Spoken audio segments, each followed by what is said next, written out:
Assalamualaikum. Ngayon na naman ay magluluto na naman tayo ng ginataang sari-sari dahil matagal na rin akong hindi nakapagluto. Natatambakan nga ako ng mga videos dahil hindi ko na nga nai-edit 'to dahil tamad na hintayin niyo. Hay naku, totoo talaga yung kasabihan na 'pag tumataba ka talaga ay lalo kang tatamarin, Diyos ko Marimar. Dahil wala nga akong magawa for today at naisipan ko na lang mag-voice over dahil sayang naman 'tong mga videos ko na naiipon dito sa cellphone ko. Itong recipe na naman ng aking iluluto ay recipe na naman ng aking mother ay siyempre may mali-mali sa recipe, natural hindi tayo marunong magluto, eh, literal, charot.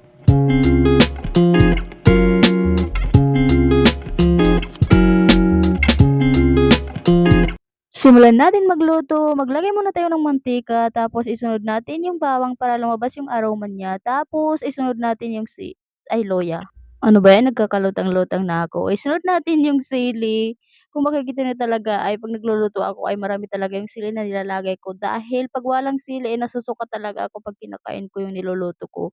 Kaya gusto ko marami talaga yung sili. Ilagay rin natin yung mga lamas, tapos halu-haluin din natin. Maglagay rin tayo ng Mama dahil 'yan yung magiging dilaw na ginataan, charot. Ayan, maglagay tayo ng turmeric, sa lahat sa mga maano na gumagamit ng turmeric, mahilig sa ginataan, yellow na sabaw, charot.